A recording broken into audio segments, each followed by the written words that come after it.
जय श्रीमन्नारायण। श्रीशैलेशदयापात्रं धीभक्त्यादिगुणार्णवं यतीन्द्रप्रवणं वन्दे रम्यजामातरं मुनिं। लक्ष्मीनाथसमारम्भां नाथयामुनमध्यमाम् अस्मदाचार्यपर्यन्तां वन्दे गुरुपरम्परां। मौद्गल्यवंशं सुलभं सुशीलं रामानुजार्यस्य मताश्रयन्तम् श्रीमत्सुखाचार्यकृपैकभाजं श्रीदेवकीनन्दनवर्यमीडे। चिदचित्परतत्त्वानां तत्त्वयाथार्थ्यवेदिने रामानुजाय मुनये नमो मम गरीयसे। नीलातुङ्गस्तनगिरितटी सुप्तमुद्बोध्य कृष्णं पारार्थ्यं स्वं श्रुतिशतशिरःसिद्धमध्यापयन्ती। सोच्छिष्टायां स्रजनिगलितं यावलात्कृत्य भुङ्क्ते। गोदा तस्यै नमैदमिदं भूय एवास्तु भूयः। शतमखमणिनीला चारुकल्हारहस्ता स्तनभरनमिताङ्गी सान्द्रवात्सल्यसिन्धुः। अलकविनिहिताभिस्रग्भिराकृष्टनाथा विलसतु हृदि गोदा विष्णुचित्तात्मजानः। विलसतु हृदि गोदा विष्णुचित्तात्मजानः।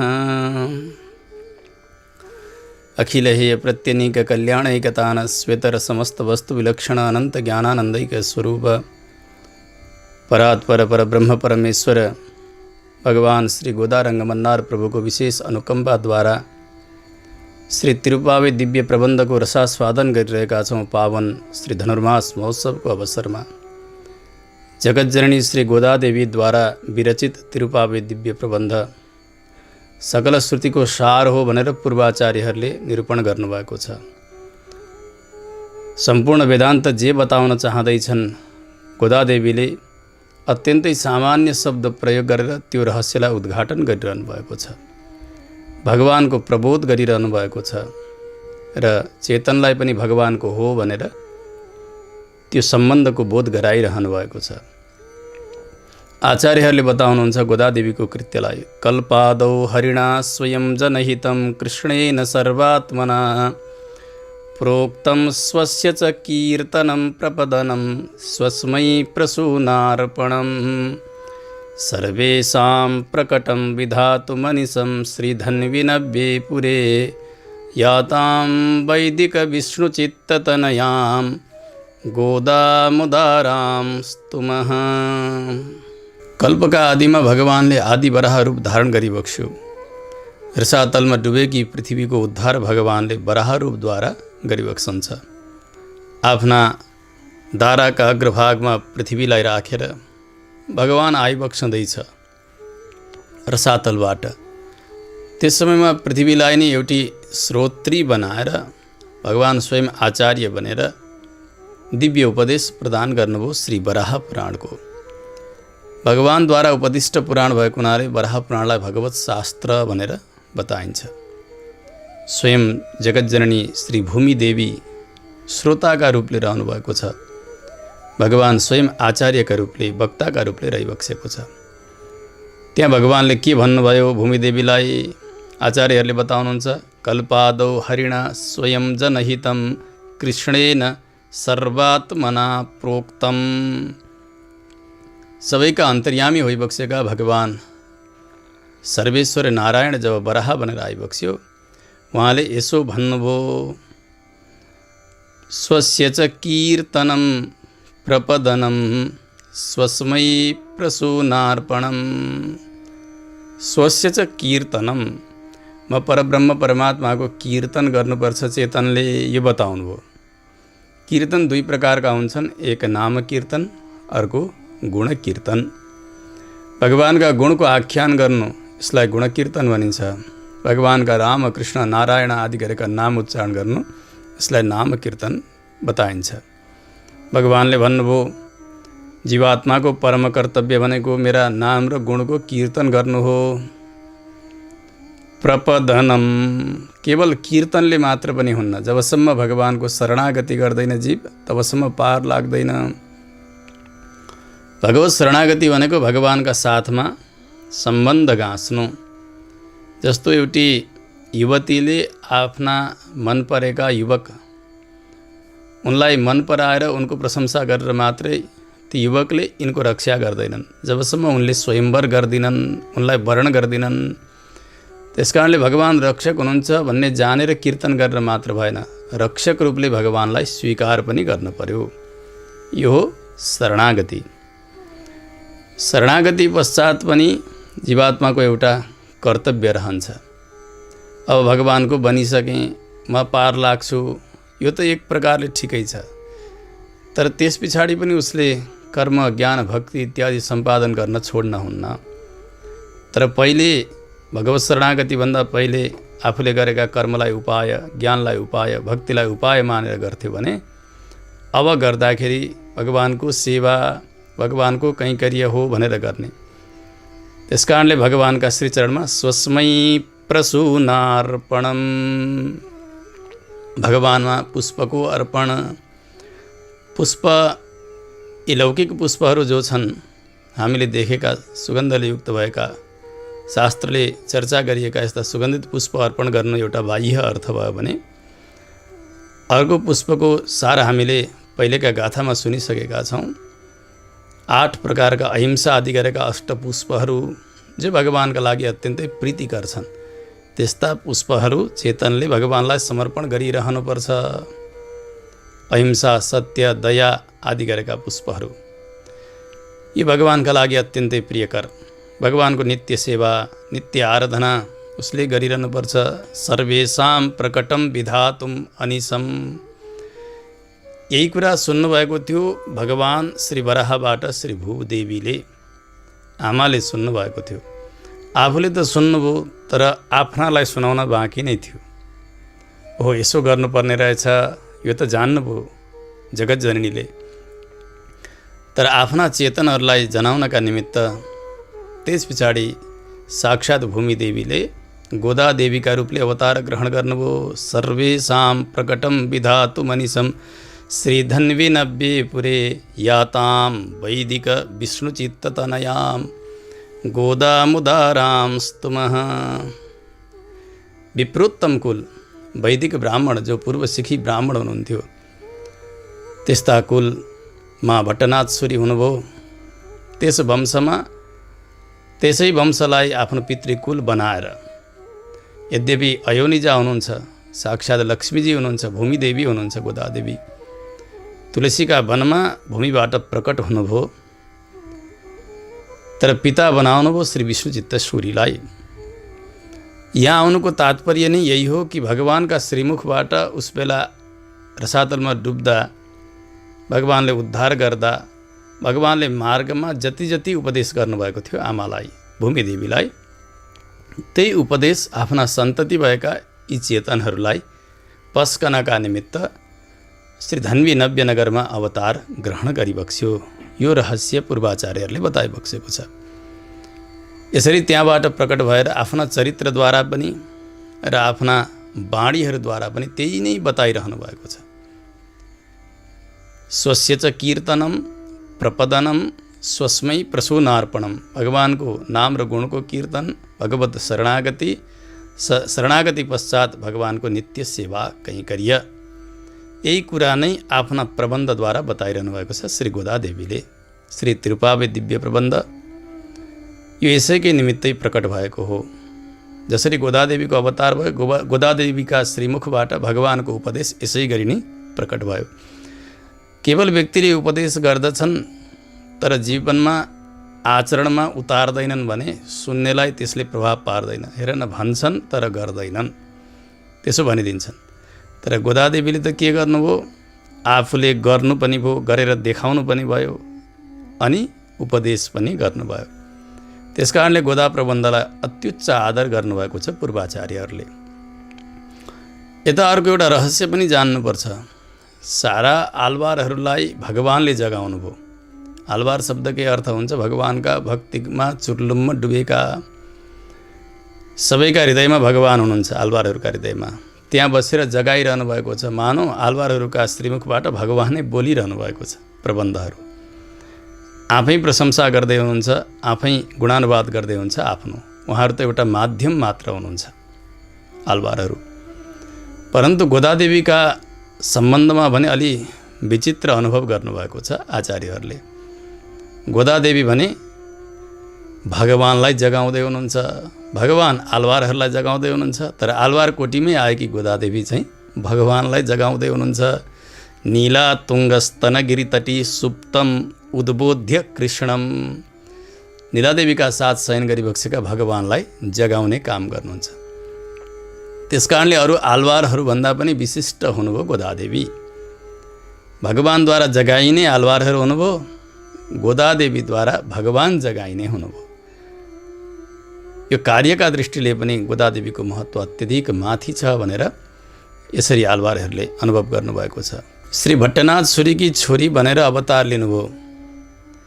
यसले के देखायो भने भट्टनाथ एक आलवार पङ्क्तिमा हुनुहुन्छ।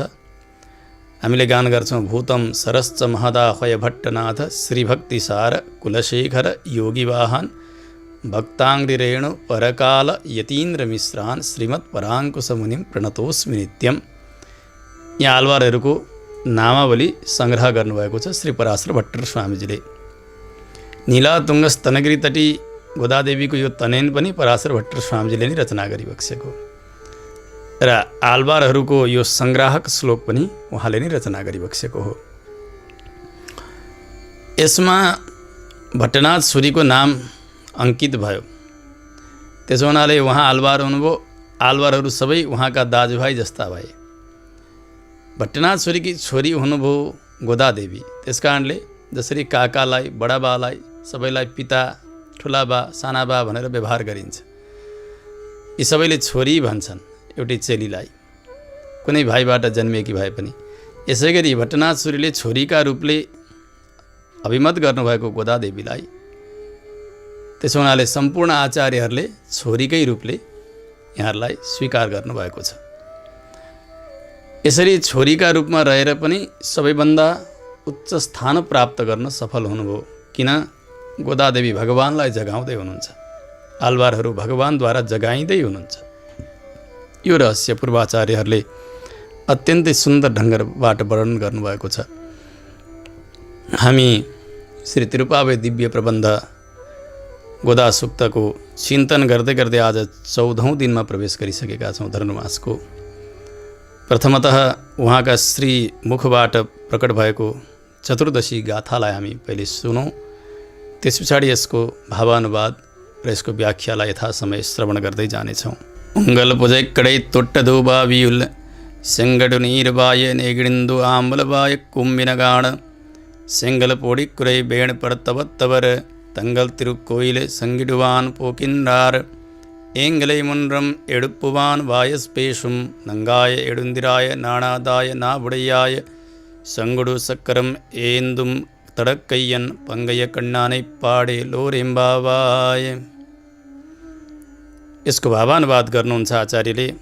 पुरस्ताद एव अहम उत्थाय युष्मान् प्रबोधयेयम् इति कृतप्रतिज्ञे देवी युष्मदीय निष्कुटोद्यानस्थवापिकायां कल्लाराणि विकसितानि अभूवन् काषायाम्बरधारिणः शुभ्रदन्तपङ्क्तयस्तापसाः स्वकीयदेवालयसमुद्घाटनाय कुञ्चिकाहस्ताः प्रयान्ति। अयि निर्लज्जे हे वाग्वैभवशालिनी शङ्खचक्रधर दिव्यपाणितलं पङ्कजविलोचनं भगवन्तं कीर्तयितुम् उत्तिष्ठतावत्।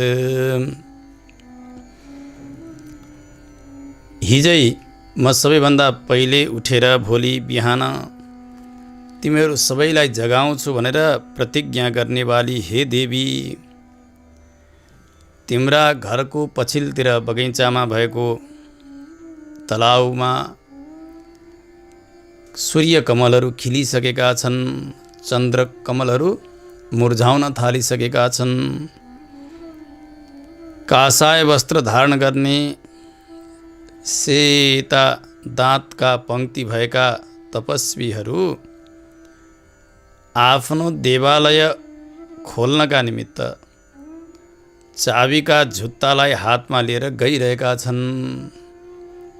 ऐ निर्लज्जे, हे बाग वैभवशालिनी, हे लाज नभएकी, बाग वैभवले युक्त भएकी हे गोपी, शङ्खचक्रधर दिव्य पाणितलं पङ्कज विलोचनं भगवन्तं कीर्तयितुम् उत्तिष्ठ तावत्। हातमा शङ्खचक्र धारण गर्ने अनि कमलदल जस्ता नेत्र भएका त्यस्ता कमल नयन भगवानको कीर्तन गर्नका निमित्त उठ। यसरी मूल गाथामा गोदादेवीले बताउनुभयो। प्रथम गाथामा हामीले सुन्यौँ सम्पूर्ण ब्रजवासिनी गोपिनीहरूलाई आह्वान गर्नुभयो। भगवत अनुभवका निमित्त इच्छा मात्र भए पुग्दछ। देशको कालको अधिकारीको कुनै प्रकारको नियम छैन। दोस्रो गाथामा भन्नुभयो भगवानका सन्निधिमा आउँदा, आचार्यका सन्निधिमा आउँदा शास्त्रले भनेको मान्ने भएर आउनुपर्छ। शास्त्रमा विधि वाक्यहरू छन्, निषेध वाक्यहरू पनि छन्। सम्पूर्ण विधिलाई र निषेधलाई जस्ताको तस्तै पालन गर्न सकिएन भने पूर्वाचार्यहरूले जे गर्नुभएको छ त्यो गर्नु नै विधि हो, जे गर्नुभएको छैन त्यो छोड्नु नै निषेध हो। हामीले प्रारम्भ गरेका यस व्रतमा पनि हामीले के निषेध गर्नेछौँ। दुध पिउने छैनौँ, घिउ पिउने छैनौँ, आँखामा गाजल लगाउने छैनौँ, केशमा पुष्प लगाउने छैनौँ, पूर्वाचार्यहरूले नगरेका कुराहरू गर्ने छैनौँ, अरूको चित्त दुख्ने गरी केही बोल्ने छैनौँ इत्यादि त्याज्य कर्महरू बताउनुभयो। त्यस पछाडि गर्नुपर्ने कर्ममा दीन दुखीहरूमा, सत्पात्रमा आफूले सकेको भिक्षा दान गर्नेछौँ र भगवान श्री उत्तम पुरुषका चरणको कीर्तन गर्नेछौँ भनेर यसरी उपादेय कर्महरू पनि बताउनुभयो दोस्रो गाथामा। तेस्रो गाथामा आएपछि धनुर्मास व्रतको फल अत्यन्तै धेरै हुन्छ भनेर फलश्रुति बताउनुभयो। चौथो गाथामा जलका अधिष्ठात्री श्री मेघ देवतालाई आज्ञा गर्नुहुन्छ, मेघदेवता पर्याप्त वर्षा गर्नुहोस्, हामीलाई स्नान गर्ने जल पनि छैन यमुनाजीमा, यी गाईहरूलाई पिउनलाई पर्याप्त जल पनि छैन। त्यसकारणले लोकको समृद्धि जसरी होस्, पृथ्वी सस्य श्यामला बनुन्, त्यस प्रकारले वर्षा पर्याप्त गर्नुहोस्, उदारतालाई सङ्कुचित नगरिकन भनेर आज्ञा दिनुहुन्छ। पाँचौँ गाथामा आफ्ना शास्त्रका माध्यमबाट सबैले यस व्रतमा विघ्नको शङ्का गर्नुभयो। गोपिनीहरूले भगवान श्रीरामको युवराज पद अभिषेक हुने बेलामा त विघ्न आयो भने हामीले गर्दै गरेको यो 1 महिनासम्मको अनुष्ठानका बिचमा विघ्न नआउला भन्न सकिँदैन। के गर्ने होला? सबैले आफ्ना आफ्ना तर्कहरू राखिसकेपछि वेदान्त जान्ने गोपिनले भन्नुभयो यसमा चिन्ता गर्न पर्दैन। जसरी विश्वक्सेन आराधना गरिसकेपछि अगाडि गरिने कर्ममा आइलाग्ने विघ्नहरू पनि हटेर जान्छन् र विश्वक्सेन आराधनाका बिचमा आउने विघ्नहरू पनि त्यसै आराधनाद्वारा नासिन्छन्। त्यसै गरी हामीले गरेको यो अनुष्ठानले यस अनुष्ठानभित्र आउने आपत्तिहरू पनि नष्ट हुन्छन् र अब संसारमा हुने आपत्तिहरू पनि यो अनुष्ठानका प्रभावले सकिन्छन्। त्यसकारणले हामीले चिन्ता गर्न छैन भनेर सबैलाई सम्झाउनुभयो पाँचौँ गाथामा। छैठौँ गाथाबाट क्रमशः एक एक गाथाद्वारा एक एक विशेष गोपिनीहरूको उत्थापन प्रारम्भ गर्नुभएको छ। गोपिनीहरू यमुनाजीका तटमा स्नान गर्नका निमित्त जाने क्रम चल्छ। ब्रह्म मुहुर्तमा उठेर जाँदा कोही खास गोपिनी छुट्छिन्। उनका दरवाजामा आएर उनी निदाएकी हुन्छन्, उनलाई जगाउने काम गर्नुहुन्छ बाहिर बसेर। छैठौँ गाथामा निरन्तर भगवानको अनुभव गर्ने एक विशेष गोपिनीको उत्थापन गर्नुभयो। सातौँ गाथामा गोपी मण्डलीकी नायक मणि समान एउटी त्यस्ती विशेष गोपिनीको उत्थापन गर्नुभयो।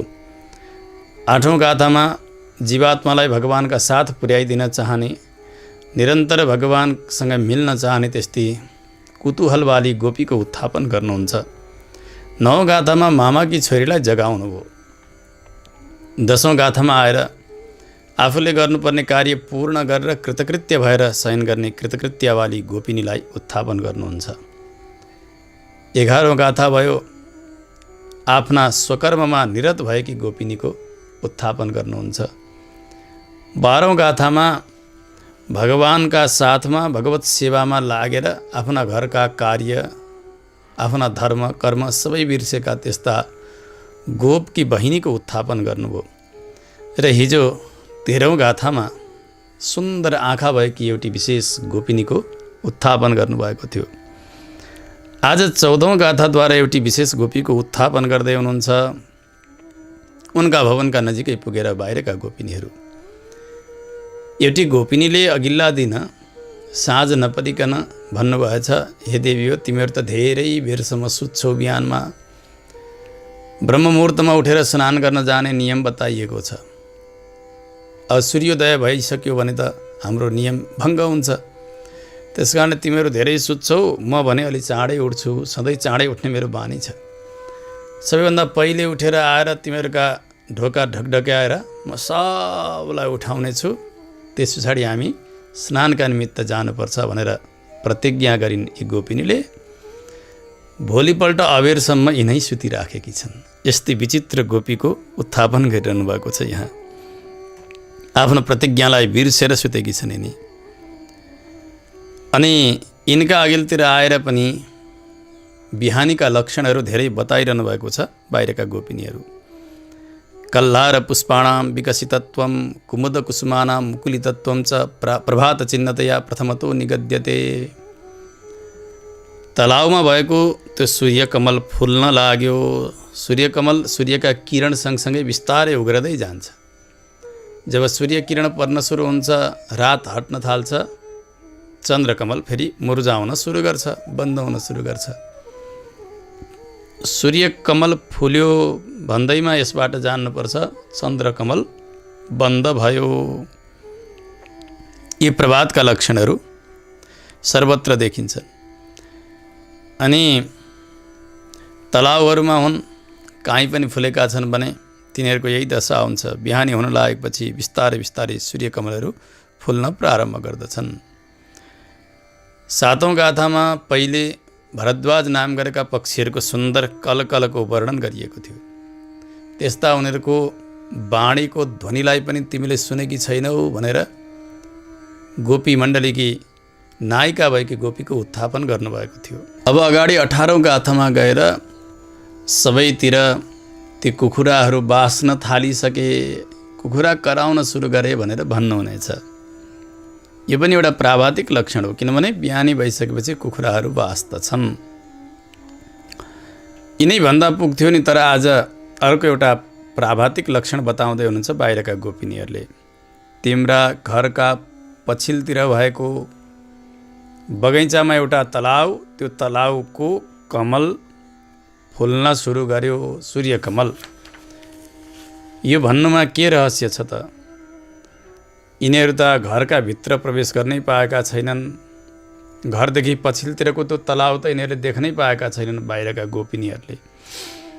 त्यसमा पनि उज्यालो भइसकेको छैन, त्यो कमल फुल्दैछ अथवा कमल बन्द भइरहेको छ, त्यो सबै हेरिसक्ने बेला भइसकेकै छैन, देखिने बेला भएकै छैन। भित्रै प्रवेश गर्न नपाएर दुखी भएका बाहिरका गोपिनीहरू अब घरका पछिल्तिर भएको तलाउमा फुलेको कमल देख्न सक्ने भए कसरी? यो त बडा विचित्रै भयो। यो त असम्भव नै देखिन्छ नि भन्दा यसको समाधान गर्नुहुन्छ जसरी वाचस्पति मिश्रले बताउनु भएको छ, प्रत्यक्ष परिकलितमपि अर्थम अनुमानेन बुत्सन्ते तर्करसिकाः। तार्किकहरूले यसरी प्रत्यक्ष अर्थलाई पनि अनुमानद्वारा सिद्ध गर्न चाहन्छन्। प्रमाण मान्ने धेरै प्रकारका दर्शनहरू छन्। कसैले 1 प्रमाण मान्छन्, कसैले 2 मान्छन्, कसैले 3, कसैले 4, 5, 6, 7, 8 प्रमाण 10 प्रमाणसम्म पनि मान्दछन् आफ्ना आफ्ना दर्शन अनुसार। प्रत्यक्षम एकम चार्वाकाः बौद्धा वैशेषिका द्वयम इत्यादिका क्रमले प्रमाणहरूको सङ्ख्या बताइन्छ। चारवाक दर्शनमा केवल प्रत्यक्ष प्रमाणलाई मात्र मानिन्छ। जुन देखिन्छ त्यही मात्रै प्रमाण हो। यी आँखा, यी कान, यी नाक इत्यादिले जुन विषयको प्रत्यक्ष अनुभव गर्दछ, त्यसकारणले त्यो विषय ज्ञान गर्नका निमित्त यी इन्द्रियहरू नै कारण भए, यिनीहरू नै करण भए। त्यसो हुनाले यी इन्द्रियहरू मात्रै प्रमाण हुन्, यहाँदेखि अतिरिक्त अरू कुनै प्रमाण हुँदैनन्। चारवाकहरूले यसरी भन्छन्। वैशेषिक र बौद्धहरू यिनीहरू 2 प्रमाण मान्छन्। अर्को एउटा अनुमान पनि थपेर प्रत्यक्ष अनुमान यी दुई प्रमाण हुन्छन्। त्यस पछाडि वैदिकहरूमा वेदान्तीहरूमा विशिष्ट अद्वैत वेदान्तमा 3 प्रमाणहरू स्वीकार गरिन्छ, प्रत्यक्ष, अनुमान र शब्द।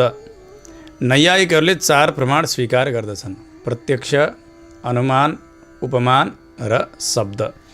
यसरी प्रमाणका सङ्ख्या स्वीकार गरिएका छन् आफ्ना आफ्ना दर्शन सीमा अनुसार। सबैभन्दा प्रबल प्रमाण भनेको शब्द प्रमाण हो वैदिकहरूका लागि।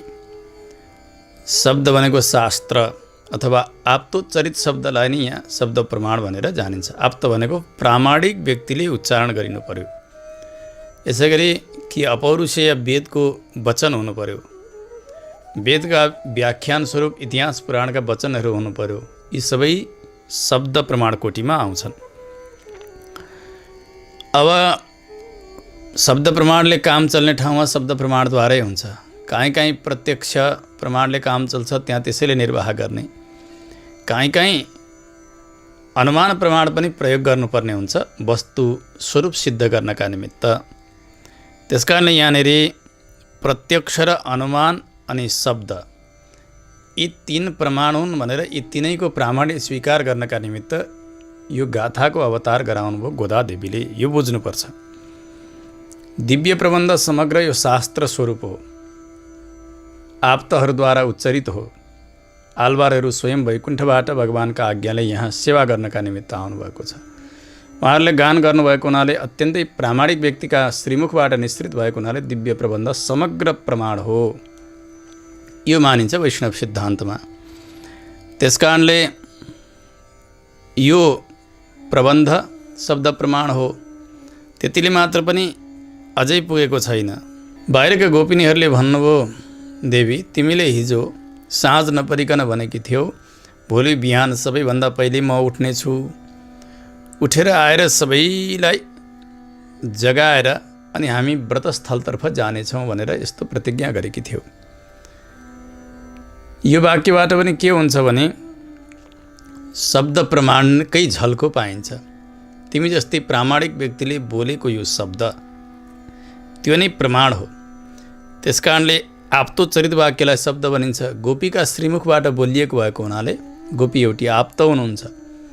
यो शब्द प्रमाण नै प्रमाण हो एउटा भनेर यसलाई स्थापित गर्नुभयो।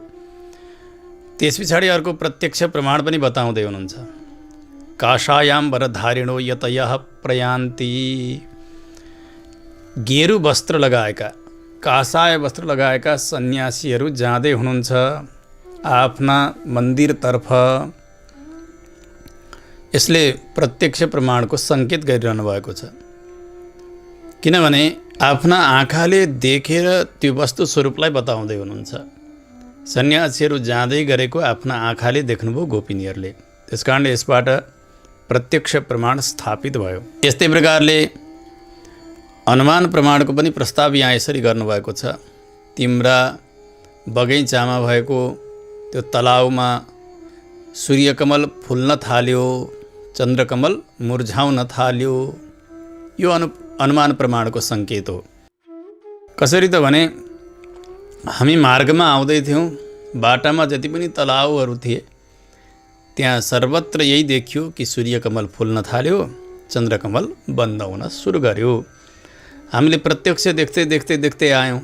आएर तिम्रो तलाउ हामीले अहिले देख्न नसके पनि, त्यहाँ बगैँचामा नगएका भए पनि हामी सोझै अनुमान गर्न सक्छौँ सर्वत्र कमल फुलिसक्यो भने तिम्रा तलाउको कमल पनि अवश्य फुल्यो। प्रत्यक्षमूलक नै अनुमान हुन्छ। प्रत्यक्ष गरिसकेपछि मात्रै त्यसबाट अनुमान हुन सक्छ। जस्तो कि भानसमा भान्सामा धुवाँ र अग्निको साहचर्यलाई व्यक्तिले धेरै देख्यो।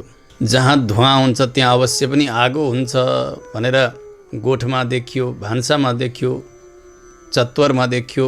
धेरै पटक देख्दा देख्दा देख्दा व्यक्ति पर्वतका नजिकै गयो, पर्वतमा माथि धुवाँ देख्यो भने उसले सोझै अनुमान गर्छ पर्वतो बन्हीमान धुमात, यो पर्वत आगोवाला छ अथवा यो पर्वतमा आगो छ। किन? धुमात, धुवाँ भएको हुनाले। यत्र धूमः तत्र बह्नि, जहाँ धुवा छ त्यहाँ आगो हुन्छ। यथा महानसम, जसरी भान्सामा थियो त्यस्तै प्रकारले। त्यसकारणले पहिले प्रत्यक्ष गर्नुपर्छ, त्यस पछाडि मात्रै अनुमान हुन सक्छ। गोपिनीहरूले तिम्रा बगैँचामा भएको तलाउको कमल फुल्न सुरु गर्यो, यो अनुमान गर्दै हुनुहुन्छ बाटामा देखिएका तलाउका कमलहरू फुलेको प्रत्यक्षलाई लिएर। त्यसकारणले यहाँबाट अनुमान प्रमाण पनि स्थापित गर्नुभयो। तर यसरी भन्नुको प्रयोजन के हो त भन्दा शास्त्रार्थ निरूपण गर्नका निमित्त, वस्तु तत्त्वलाई प्रतिपादन गर्नका निमित्त प्रत्यक्ष प्रमाण, अनुमान प्रमाण र शब्द प्रमाण नै पर्याप्त छन् र त्यति मान्न पर्छ भन्ने नै रहस्य यहाँ उद्घाटन गरिरहनु भएको छ। अनि यस प्रकारले प्रभातका लक्षणहरू बाहिरका गोपिनीहरू बताइरहनु भएको छ, भित्रकी गोपी सुनिरहनु भएको छ।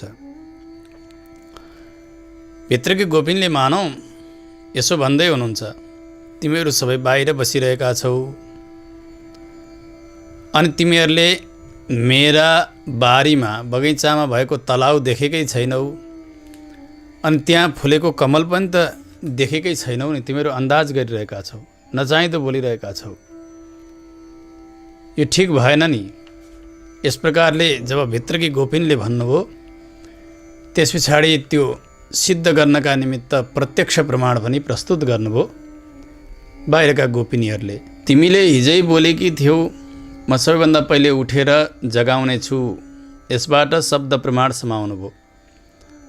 अनि अनुमान गर्दै हुनुहुन्छ त्यो तलाउमा तिम्रा बगैँचामा कमल खिल्न थाल्यो।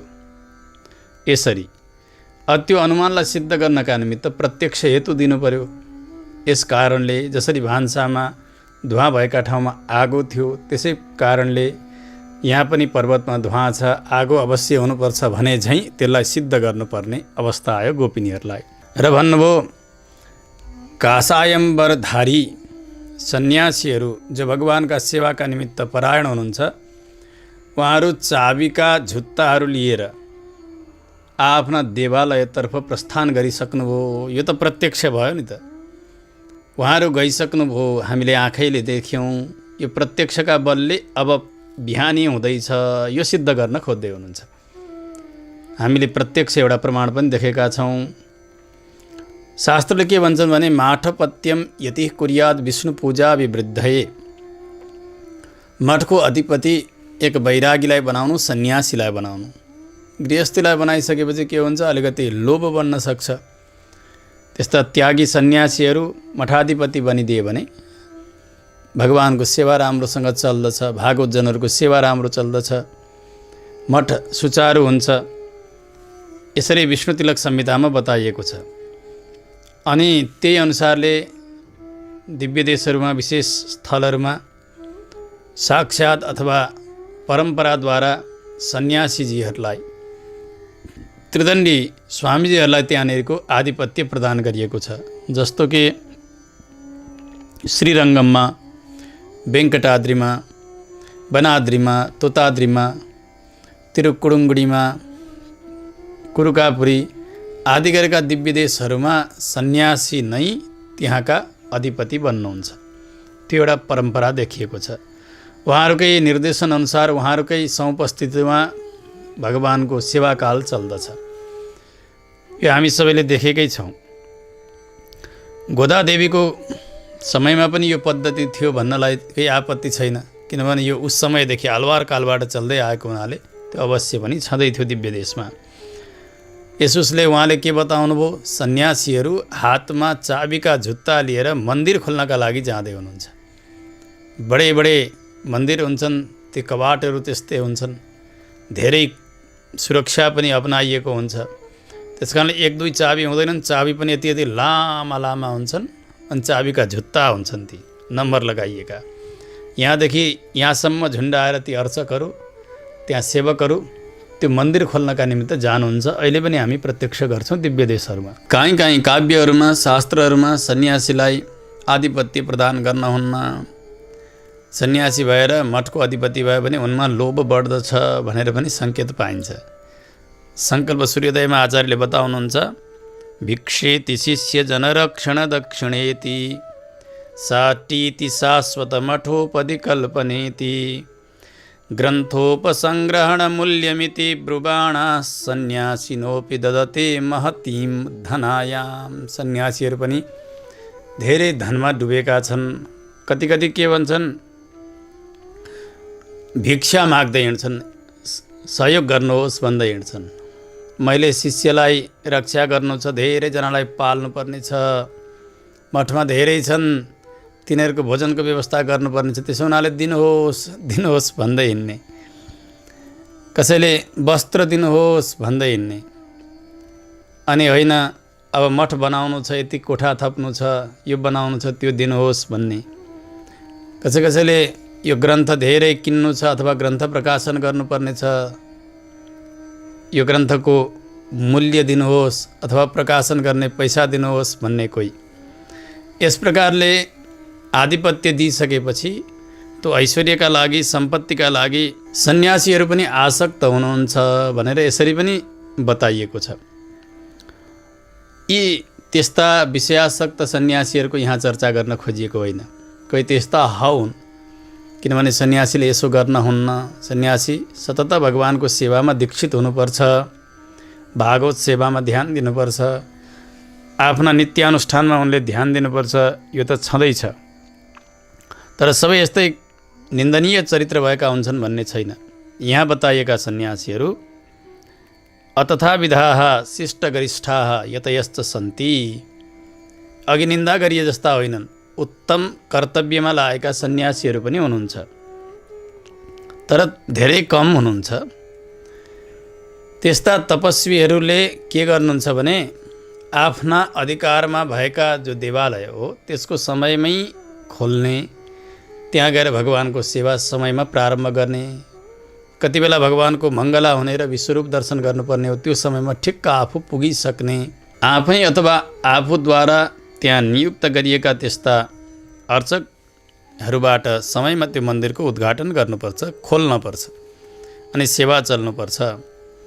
त्यसबेला के हुन्छ, यति लामो त्यो झुत्तो लिएर जाँदाखेरि छन्छन् छन्छन् छन्छन् छन्छन् छन्छन् त्यो चाबीका झुत्ता, चाबीहरू बज्छन्। नजिकै व्यक्तिहरू कोही सुतेका छन् भने त्रिमालीमा बसेका, ती कुटियाहरूमा बसेका कोही छन् भने उनीहरू थाहा पाउँछन् त्यो चाबीको झुत्तो बज्दै अब मन्दिर खुल्ने बेला भएछ, अब उठ्नुपर्छ, स्नान गर्नुपर्छ, विश्वरूप दर्शन गर्नका निमित्त जान विलम्ब भयो, मङ्गला हुने बेला भयो भनेर हतार हतार सबैजनाले गर्छन्।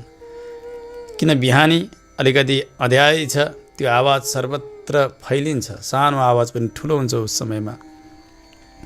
फेरि त्यस्ता आचार्यहरू जाँदाखेरि केही न केही पारायण गर्दै जानुहुन्छ, केही भन्दै जानुहुन्छ, त्यसबाट पनि थाहा हुन्छ अब मन्दिर खुल्ने बेला भयो। दिव्य देशहरूमा अत्यन्तै आदर गरिएको यो प्रबन्धमा यो चर्चा हुनु स्वाभाविकै हो, किनभने यस्ता चर्चा भएन भने त्यहाँका अर्चा विग्रहको, त्यहाँको सेवाको, दिव्य देशको प्रशंसा हुँदैन। गोदावरी देवी त त्यसबेला आलवार कालमा अवतार लिनुभएको छ नि, त्यस कारणले दिव्य देशको महिमालाई यहाँ प्रकाश पारिरहनु भएको छ।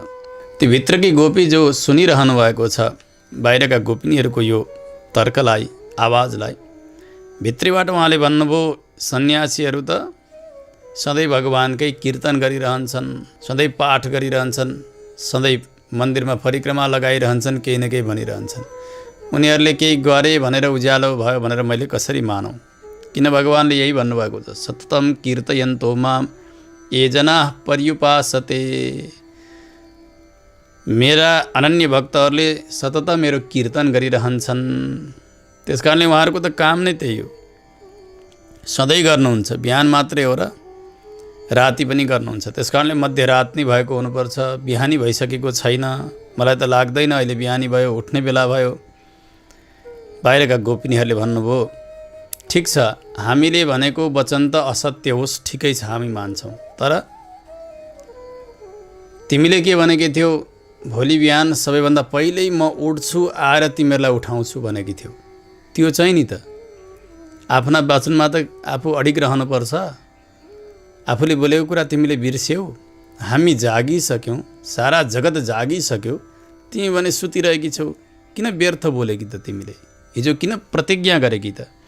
उठेर हामीलाई उठाउन आउनुपर्ने होइन? उठ्नु त छँदै छैन। हामीले यतिका धेरै कुराहरू भनिसक्दा पनि अनेक तर्क गरेर तिमी फेरि सुति नै रहन्छौ। यति भनिसकेपछि भित्रकी गोपिनीको बोली बन्द भयो। किनभने आफूले भनेको कुरा नगरिसकेपछि व्यक्ति तल पर्छ, बोली बन्द हुन्छ। म चाँडै उठ्छु बोलाउँछु भनेको आज उठिनछु, हो गल्ती पो गरेछु भनेर चुप्प लागेर भित्रकी गोपी सुतिरहनु भएको छ, केही नबोलिकन। अब बाहिरका गोपिनीहरूले फेरि अरू भन्न थाल्नुभयो। अब त हाम्रो जित भयो भन्ने थाहा भयो नि। अनि भन्न थाल्नुभयो, ऐ निर्लज्जे, ए लाज नभए कि यसरी बोलेर नउठ्ने? लाज छैन तिमीलाई पटक्कै?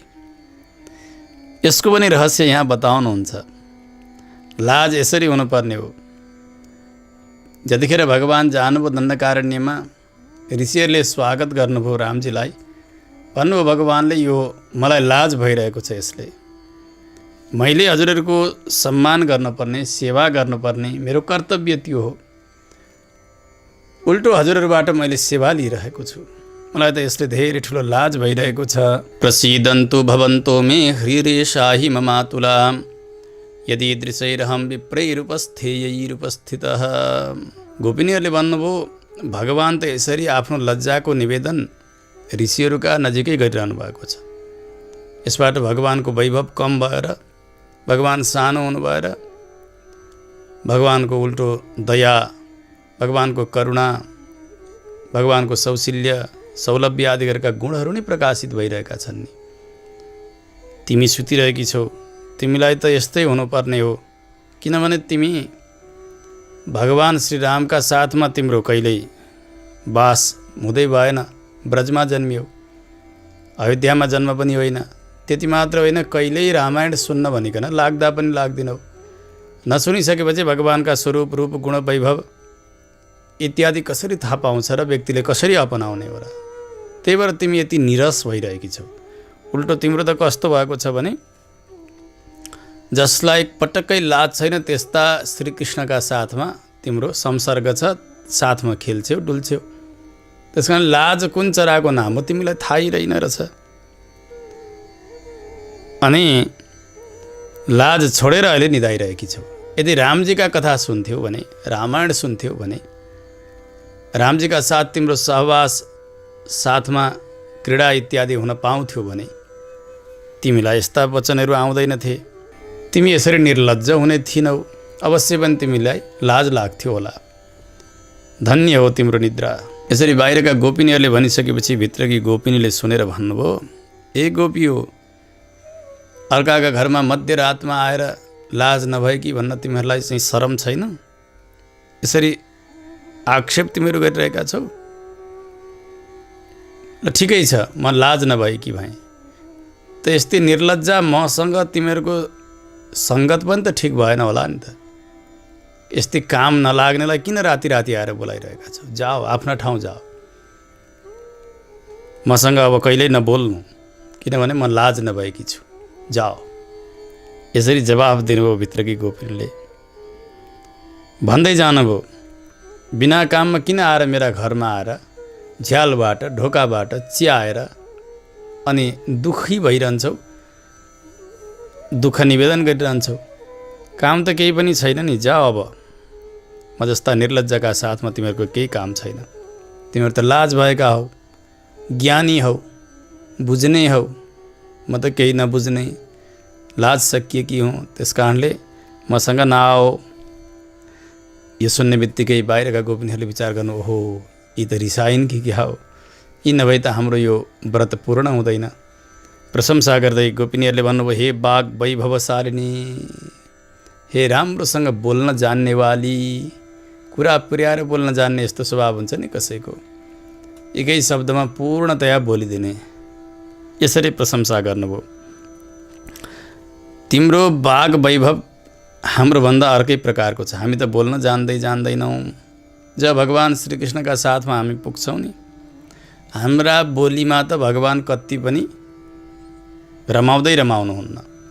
तिमीले एकै शब्द बोलिदेऊ, केही भयो भनेदेखि भगवान तिम्रा बाणीमा लट्ठ पर्नुहुन्छ। त्यस कारणले तिमी बिना हामी गएर के काम छ र? तिमी गएर आफ्ना सुन्दर ती बाणीहरू जब बोल्न सुरु गर्छौ, भगवानलाई अधीन गर्नेछौ, त्यसबेला हामी सबै भगवानको सेवा गर्नेछौँ। तिमी बिना हाम्रो यो व्रत पूर्ण हुने छैन। त्यसो हुनाले हे बोल्न जान्ने वाग वैभवसारिणी, अब त उठ उठ भनिसकेपछि अब आफ्नो प्रशंसा सुनेपछि भित्रकी गोपिनीले रिस छोड्नुभयो। अघिसम्म आक्षेप गर्दैथे, अब प्रशंसा गर्न प्रारम्भ गरे यिनीहरूले। हर्षले अत्यन्तै उत्कण्ठित भएर उठेर भन्नुभयो, ऐ भो सख्य अहम अधुनैव समागच्छामि, कथयत सर्वाभिः अस्माभिः सम्मिलिताभिः किं कर्तव्यम। भन भन, म आइहाल्छु नि, आइहाल्छु बाहिर। तर यो बताओ कि हामी सबै मिलेर के गर्ने, आज के गर्नुपर्ने छ। यो सोध्ने बित्तिकै बाहिरका गोपिनीहरूले भन्नुभयो, भगवान् शङ्खचक्र गदा पद्मधारी हुनुहुन्छ, कमल नयन हुनुहुन्छ, त्यस्ता भगवानको गुणको र नामको कीर्तन गर्नेछौँ हामीले। यद्यपि भगवानको अवतार हुँदा चतुर्बाहु स्वरूपमै भएको थियो। जातोसी देवदेवेश शङ्खचक्र गदाधर, यही स्वरूप नै देख्नु भएको थियो देवकी वसुदेवजीले। अत्यन्तै सुन्दर 4 हात शङ्खचक्र गदा पद्म लिएर भगवान किरीट कुण्डलले सुसज्जित भएर देवकीका अघिल्तिर प्रकट हुनुभएको थियो। त्यो देखेर देवकी महारानीले भन्नुभयो हात जोडेर, प्रभु उपसंहर विश्वात्मन रूपम एतत् चतुर्भुजम। हजुरको यो 4 हाते स्वरूप छ, यसलाई देखेर कंसले हजुरलाई विघ्न गर्न सक्छ। हजुरले यो 4 हात समेटी बक्स्योस्, सामान्य बालक बनिदी बक्स्योस्। देवकी महारानीले प्रार्थना गर्नुभयो, पिताजीले पनि प्रार्थना गर्नुभयो। त्यसबेला भगवान् 2 हाते बन्नुभयो। ब्रजमा रहउन्जेलसम्म भगवान् 2 हाते बालगोपाल गोपाल कृष्ण बनेर नै क्रीडा गर्नुभयो। यी गोपिनीहरूले 4 हात स्वरूपको त भगवान्लाई कहिले दर्शन गरेकै थिएनन्। तर आज बाहिरका गोपिनीहरू भनिरहनु भएको छ, 4 हात भएका भगवान् कमल नयनको हामी कीर्तन गर्नेछौँ। यसको तात्पर्य चाहिँ के हो त भन्दा, जति बेला भगवान्ले आफ्ना आयुधहरू लुकाउने समय भयो, त्यसबेला यही प्रार्थना गर्नुभएको थियो भगवानसँग। पिता माताले जानातु मावतारम ते कंसोयम दितिजन्मजः, यो दुष्ट असुर प्रकृतिको कंस छ, त्यसले नजानोस् हजुर चतुर्बाहु हुनुहुन्छ भनेर, सामान्य बालकै रूपले जानोस् उसले, त्यस्तो बन्दी बक्स्योस् प्रभु भनेर त्यो प्रार्थना भएको हुनाले त्यस्ता दुष्टहरूका लागि भगवान् 2 हाते भएरै देखिनुहुन्थ्यो। दुष्टहरूले कहिल्यै पनि 4 हाते भगवान् श्रीकृष्णलाई देख्दै देखेनन्। तर भक्तहरूले भने समय समयमा भगवानको चतुर्बाहुको दर्शन गर्नुहुन्थ्यो। कतिपय भक्तहरू नित्य निरन्तर भगवानलाई चतुर्भुज रूपले देख्नुहुन्थ्यो। महाभारतको युद्धको प्रसङ्ग चल्यो। आफ्ना स्वजनहरूलाई मार्नुपर्ने रहेछ भनेर अर्जुन युद्ध नगर्ने निर्णयमा पुग्नुहुन्छ। भगवान गीताको उपदेश दिँदै दिँदै जानुभयो। भगवानले आफ्नो प्रभाव बताउने क्रममा 10औं अध्यायमा गएर विभूति योगको वर्णन गर्नुभयो। म यहाँ छु, त्यहाँ छु, वहाँ छु, सर्वत्र छु, कति बताऊँ अर्जुन, विष्टभ्याहमिदं कृत्स्नम् एकांशेन स्थितो जगत। यो सारा जगतलाई मैले एक अंशले धारण गरेको छु, सर्वत्र व्याप्त छु म। अर्जुनजीलाई त आश्चर्य भयो, आफैसँग खेल्ने खाने अहिले सारथी भन्ने कृष्ण सारा जगतमा व्याप्त छु भनिरहेका छन्। अर्जुनजीले भन्नुभयो, प्रभु म यो हजुरको विश्वरूप हेर्न चाहन्छु। भगवानले भन्नुभयो, यी सामान्य आँखाले तिमीले हेर्न सक्दैनौ, त्यसका लागि दिव्य नेत्र मैले प्रदान गर्नेछु। दिव्यम ददामि ते चक्षुः पश्यमे योगमैश्वरम। दिव्य दृष्टि भगवानले प्रदान गर्नुभयो अर्जुनजीलाई। त्यो दिव्य दृष्टि हुने बित्तिकै भगवान त्यही नै हुनुहुन्थ्यो जस्ताको तस्तै सारथी स्वरूपमै, परन्तु भगवानको विश्वरूप दर्शन गर्नुभयो अर्जुनजीले। बडा विचित्रको स्वरूपको दर्शन भयो। भइसकेपछि अर्जुनजी डराउनु भयो, थरथर थरथर काम्नुभयो र भन्नुभयो, प्रभु यो विचित्र स्वरूपलाई हजुरले समेटी बक्स्योस्, मैले हेर्न सकिनँ, डरलाग्दो स्वरूप, अनि म के बनिदिउँ त। अर्जुनजीले भन्नुभयो, तेनैव रूपेण चतुर्भुजेन सहस्रबाहो भव विश्वमूर्ते। अघि जस्तो चतुर्बाहु हुनुहुन्थ्यो, शङ्खचक्र गदा पद्म लिइबक्सेका, हजुर त्यस्तै नै बनिदिनुहोस्। यसबाट के सिद्ध हुन्छ भने अर्जुन जस्ता भक्तले भगवानलाई सधैँ चतुर्बाहु स्वरूपमै दर्शन गरिरहनु भएको रहेछ। त्यसैले त तेनैव रूपेण चतुर्भुजेन सहस्रबाहो भव विश्वमूर्ते, यो भन्न सम्भव भयो अर्जुनजीले। महाभारतको युद्ध सम्पन्न भयो। भीष्म पितामह सरसैयामा हुनुहुन्छ, उत्तरायणको पर्खाइमा हुनुहुन्छ। पाण्डवहरूलाई साथमा लिएर भगवान ऋषिहरूका साथमा जानुभयो कुरुक्षेत्रमा भीष्म पितामहका सन्निधिमा। त्यसबेला भगवानसँग पितामह भीष्मले यही कामना गर्नुभयो, प्रभु जति बेलासम्म मेरा शरीरबाट प्राण निस्केर जाँदैनन् त्यो अन्तिम अवस्थासम्म हजुर यसै गरी अगाडि ममाथि दृष्टिपात गर्दै मुसु मुसु हाँसेर रहिबक्स्योस्। त्यो पनि चतुर्बाहु स्वरूपले, 4 हातमा शङ्ख चक्र गदा पद्म लिएर ममाथि कृपा गर्दै गर्दै रहिबक्स्योस्, जहिलेसम्म मैले महाप्रयाण गर्दिनँ। सदैव देवो भगवान् प्रतीक्षताम् कलेवरं यावदिदं हिनोम्यहं प्रसन्नहासारुणलोचनोल्लसन् मुखाम्बुजोध्यानपथश्चतुर्भुजः। बडे बडे ध्यानीहरूले, योगीहरूले जसलाई ध्यानको विषय बनाएका छन् त्यस्तो चतुर्बाहु स्वरूपले नै हजुर रहिदिबक्स्योस्। यसबाट पनि के जान्न पर्यो भने भीष्म पितामह जस्ता भक्तहरूले भगवानलाई चतुर्बाहु स्वरूपले दर्शन गर्नुहुन्थ्यो। गोपिनीहरूले चतुर्बाहु स्वरूपले दर्शन गर्नुमा के आश्चर्य भयो त? साक्षात् देवताका अवतार हुनुहुन्छ, ऋषिहरूका अवतार हुनुहुन्छ उहाँहरू। त्यस कारणले त्यस्ता विशेष भक्तहरूले भगवानलाई सदैव चतुर्बाहु स्वरूपले दर्शन गर्थे। अरू सामान्य दुष्टहरूले र सामान्य मनुष्यहरूले भगवानलाई द्विभुज मुरलीधारीका रूपले दर्शन गर्थे। यो त प्राय हामीले सुनेकै छौँ। प्राण निर्विशेष प्रेयसीनाम आसाम तद अवलोकनम अव्याहतम। भगवानको प्राण समान भएका यी गोपिनीहरूले भगवानलाई चतुर्बाहु स्वरूपले देख्नु यो कोही आश्चर्यको कुरो पटक्कै हुँदै होइन। यस प्रकारले बताउनु भयो। यहाँसम्म गोपिनीहरूले दिव्य संवाद गरेका पावन प्रसङ्गलाई बताएर यसको विशेष तात्पर्य स्वापदेशद्वारा बताउन प्रारम्भ गर्नुहुन्छ। जीवात्मा अनादिबाट मायाका साथमा शयन गरेको छ। त्यस्ता संसारीहरूलाई जगाउनका निमित्त आचार्यहरूको अवतार हुन्छ भनेर पुराणहरूमा पहिल्यै सङ्केत भएको छ। पहिल्यै सङ्केत गरेर भगवान जसरी आउनुभयो, यदा यदा धर्मस्य ग्लानिर्भवति भारत, भगवानले गीतामा यही नै भन्नुभयो, जब धर्मको ग्लानि हुन्छ, अधर्मको वृद्धि हुन्छ, त्यसबेला धर्म रक्षाका निमित्त म आउँछु, सन्तको रक्षाका निमित्त म आउँछु, दुष्टको संहारका निमित्त आउँछु इत्यादि। यो सङ्केत आचार्यहरूको अवतार हुनुभन्दा पहिल्यै नै पुराण आदि ग्रन्थहरूमा भएको छ। श्रीमद् भागवत महापुराण 11 स्कन्धमा 5औं अध्यायमा स्पष्टतया कहाँ कहाँ आचार्यहरूको अवतार हुन्छ, आलवारहरूको अवतार कहाँ हुन्छ त्यो स्थान सङ्केत गरिदिनु भएको छ। कृतादिषु प्रजा राजन् कलौ इच्छन्ति सम्भवम् कलौ खलु भविष्यन्ति नारायण परायणाः क्वचित् क्वचिन् महाराज द्रविडेषु च भूरिशः ताम्रपर्णी नदी यत्र कृतमाला पयस्विनी कावेरी च महापुण्या प्रतीची च महानदी ये पिबन्ति जलं तासां मनुजा मनुजेश्वर प्रायो भक्ता भगवती वासुदेवे मलाशयाः। सत्य त्रेता र द्वापरका मनुष्यहरू हाम्रो जन्म कलियुगमा होस् भनेर सदैव भगवानसँग प्रार्थना गर्दछन्। कलियुगमा जन्म होस् हाम्रो, किनभने कलियुगमा त्यस्ता महापुरुषहरूको अवतार हुनेछ। भगवान नारायणका अनन्य उपासक त्यस्ता आलवारहरूको, आचार्यहरूको अवतार त्यहाँ हुनेछ। उहाँहरूका साथमा सम्बन्ध भएर भगवानका साथ हाम्रो नाता जोडिनेछ, सम्बन्ध जोडिनेछ र हाम्रो पनि उद्धार हुनेछ। त्यस्ता आचार्यको अवतार कहाँ कहाँ हुन्छ भन्दा द्रविडेषु च भूरिशः, दक्षिण भारतमा धेरै हुन्छ। क्वचित क्वचित महाराज, अरूतिर पनि काहीँ काहीँ हुन्छ। जसरी 11 स्कन्धमा बताइयो त्यसै गरी हेर्नु, सम्पूर्ण आलवारहरूको अवतार दक्षिण भारतमै भएको हो।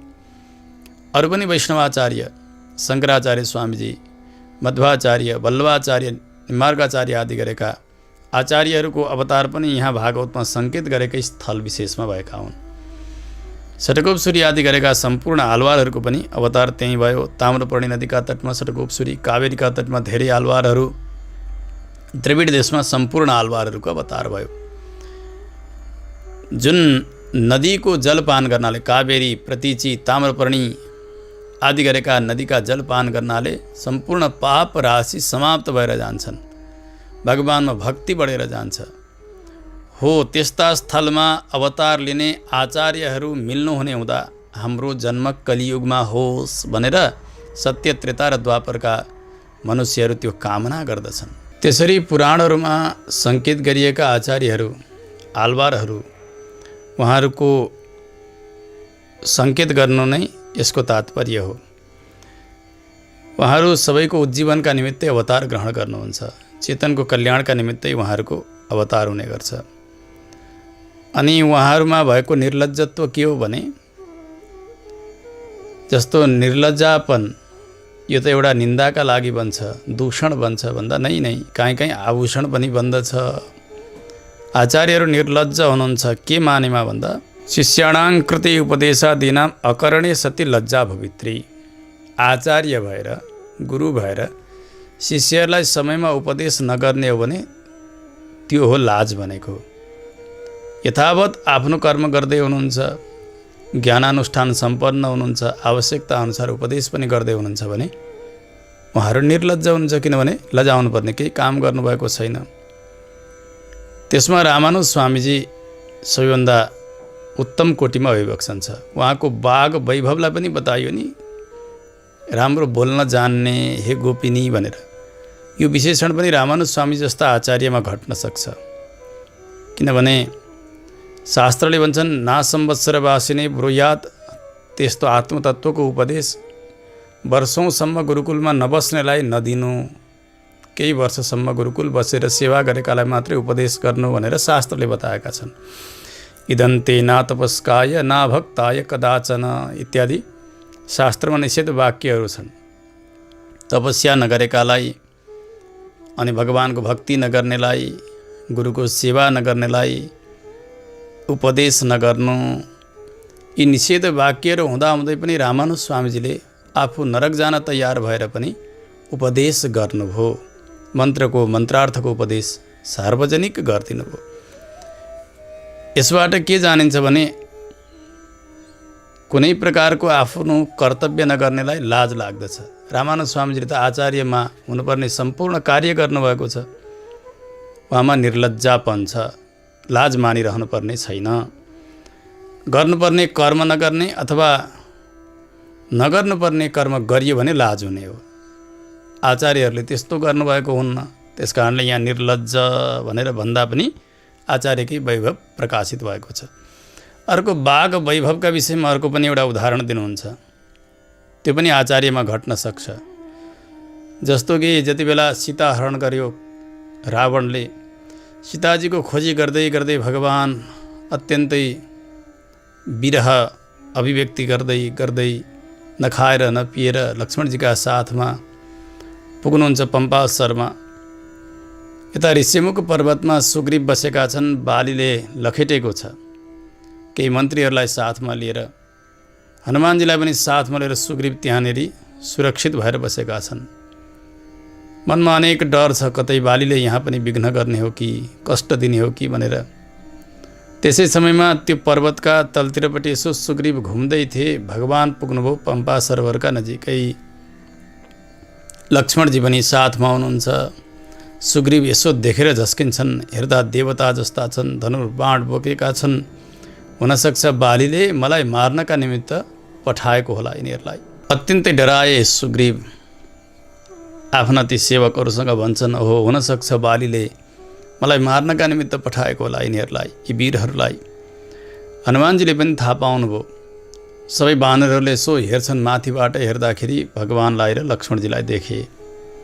हनुमानजी धेरै ज्ञानी हुनुहुन्थ्यो। उहाँले सम्झाउनु, महाराज तपाईँ चिन्ता नगर्नुहोस्, हजुरले आज्ञा दिनुहुन्छ भने यिनी को रहेछन् म बुझेर आउँछु। यहाँनिर हजुर जहाँ रहनु भएको छ नि, यो पर्वतमा कुनै प्रकारको बालीको विघ्न आउनै सक्दैन, हुनै सक्दैन। त्यसकारणले हजुर ढुक्क हुनुहोस् भनेर सुग्रीवलाई आश्वासन दिएर सुग्रीवजीका आज्ञाले हनुमानजी भगवान र लक्ष्मणजी भएका ठाउँमा आउनुभयो। उहाँले आफ्नो त्यो वानर रूपलाई लुकाएर एक ब्राह्मणको रूप, भिक्षुको रूप बनाएर आउनुहुन्छ। आउनुभयो हनुमानजी प्रणाम गर्नुहुन्छ। परिचय दिनुभयो हनुमानजीले अनि भगवानले पनि लक्ष्मणजीद्वारा परिचय दिइदिनुभयो हनुमानजीलाई। परस्पर वार्ता हुँदै गयो। हनुमानजी जति बोल्दै जानुभयो उहाँको वाणी अत्यन्तै शुद्ध छ, विद्वत्ताले परिपूर्ण भएका, व्याकरणका कुनै प्रकारका दोषहरू पनि छैनन् वाणीमा। यस्तो सुन्दर वाणी सुनेर भगवान चकित हुनुभयो। लक्ष्मणजीसँग भन्नुहुन्छ, लक्ष्मण नान्द्रिग्वेद विनीतस्य नायजुर्वेदधारिणः ना सामवेदविदुष शक्यम एवं प्रभाषितुं नूनं व्याकरणं कृत्स्नम् अनेन बहुधा श्रुतं बहुव्याहरतानेन न किञ्चित् अपशब्दितं। श्री रामायणजीमा भगवानको वाणी हो यो। भन्नुभयो, जसले ऋग्वेद पढेको छैन त्यस्ताले यस्ता वाणी बोल्नै सक्दैन। जसले यजुर्वेद पढेको छैन उसले पनि सक्दैन। सामवेद अथर्ववेद सारा वेद पढेको हुनुपर्छ यस्तो वाणी बोल्नका लागि। लक्ष्मण यिनी बोल्दै गए नि, यी ब्राह्मण। यिनको वाणीलाई सुन्दाखेरि लाग्छ यिनले धेरै व्याकरणको अभ्यास गरेका छन्। नूनं व्याकरणं कृत्स्नम् अनेन बहुधा श्रुतं। व्याकरण शास्त्रमा पनि यिनी पारङ्गत हुनुपर्छ अवश्य पनि। यति धेरै बेरसम्म वार्ता गरिरहँदा एक शब्द पनि अपशब्द यिनले बोलेका छैनन्, अशुद्ध शब्द बोलेका छैनन् भनेर भगवानले हनुमानजीको वाणीको प्रशंसा गर्नुभयो पहिलो भेटमा। यसबाट के जान्नुपर्छ भने रामचन्द्र संश्लाघित हनुमत साधर्म्यम विभर्ति यह खलु वैदुष्य विषय। हनुमानजीलाई हिजो पनि बताइयो, अस्ति पनि बताइयो, स्वयं आचार्यका भूमिकामा हुनुहुन्छ। त्यसकारणले हनुमान जस्ता शास्त्रमा पारङ्गत ज्ञानानुष्ठान सम्पन्न ज्ञानी त्यस्ता आचार्यको वैदुष्यलाई नै यहाँनिर बताइएको छ। त्यस्तो विद्वत्ता आचार्यमा घटित हुन्छ। यसोस्ले आचार्यको वाग वैभवको वर्णन यहाँ गरियो। हनुमानजीको जसरी त्यो वाणीको वैभव बताउनु भगवानले, यसै गरी आचार्यमा पनि त्यस्तै वाग वैभव हुन्छ।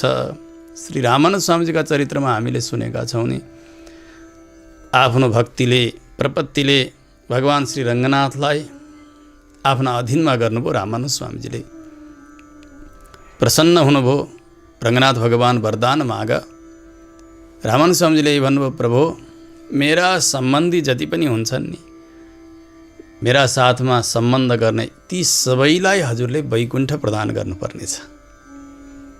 केवल मेरा मात्र होइन, मेरा परम्परामा अगाडि गएर पनि कोही जोडिन्छन् भने ती सबैलाई नै हजुरले वैकुण्ठ दिइदिनुपर्छ। भगवान श्री रङ्गनाथले तथास्तु भनिदिनु भयो। उभय विभूतिको नायकत्व रामानन्द स्वामीजीलाई समर्पण गर्नुभएको छ भगवानले। उस समयमा पनि अवतार लिने बेलामा पनि वैकुण्ठनाथ भगवानसँग यही नै भनेर आउनुभएको थियो रामानन्द स्वामीजीले। त्यसो हुनाले हेर्नु, रामानुज स्वामीजीको यो परम्परा श्रृङ्खलामा कहीँ पनि व्यक्ति जोडिएको छ भने उसको मोक्ष हुन निश्चित छ। यो बाचा भगवानसँग रामानुज स्वामीजीले गराउनु भएको छ। यस्ता वाग वैभव भएका रामानुज स्वामीजी भगवानलाई पनि आफ्ना अधीनमा गर्न सक्ने त्यस्ता आचार्यलाई नै यहाँ सम्बोधन गरेको सम्झिनुपर्छ। त्यस पछाडि तिम्रा बगैँचामा भएको त्यो तलाउमा सूर्यकमल फुल्न थालिसक्यो, चन्द्रकमल बन्द हुन थाल्यो। यसबाट पनि एउटा विशेष रहस्यलाई उद्घाटन गरिरहनु भएको छ। उपनिषदले बताउँछन्, दर्हं विपाप्मं परवेश्म भूतं यत्पुण्डरीकं पुरमध्य सगंस्थं। कहीँ अन्यत्र पनि चर्चा आउँछ, भक्तानां यद बबुसी दहरम पण्डितम पुण्डरीकम इत्यादि। दहराकाश, दहर विद्यामा यहाँ हृदयमा यो खाली प्रदेशमा भगवानको उपासना गर्ने प्रक्रिया बताइन्छ ब्रह्म विद्यामा। यो हृदय एक कमल हो। कमलमा भगवान स्वयं विराजित भइबक्सन्छ भमरो जस्तो बनेर। त्यो कमललाई फुलाउन सकियो भने कमलभित्रको भमरोलाई देख्न सकिन्छ जसरी, यसै गरी यो हृदय कमल पनि खुलिदियो भने त्यहाँभित्रका अन्तर्यामी भगवानको साक्षात्कार हुनसक्छ। त्यो खुलाउने, त्यसमा किरण प्रदान गर्ने भनेका स्वयं आचार्य रूप सूर्य हुनुहुन्छ। उहाँका उपदेश रूप किरण जब पर्छन् त्यो हृदयरूपी कमलमा, बिस्तारै बिस्तारै त्यो खुल्दै जान्छ, श्रीमान आविर्भूत भूमौ रामानुज दिवाकरः। आचार्यलाई स्वयं सूर्य भनेर शास्त्रले बताउनु भएको छ। ज्ञानीहरूले त्यसरी नै अनुसन्धान गर्नुभएको छ। त्यसकारणले त्यस्ता हृदय निवासी भगवानको साक्षात्कार गर्नुपर्नेछ भने आचार्यको आवश्यकता पर्दछ। त्यो सङ्केत यहाँ गरिरहनु भएको छ। ती गोपिनीको उत्थापनद्वारा गोपिनीलाई प्राभातिक लक्षण बताएर यही भन्दै हुनुहुन्छ, त्यस्ता आचार्यको आगमन भइसकेको छ, त्यहाँ हामीले अवश्य पनि जानुपर्छ।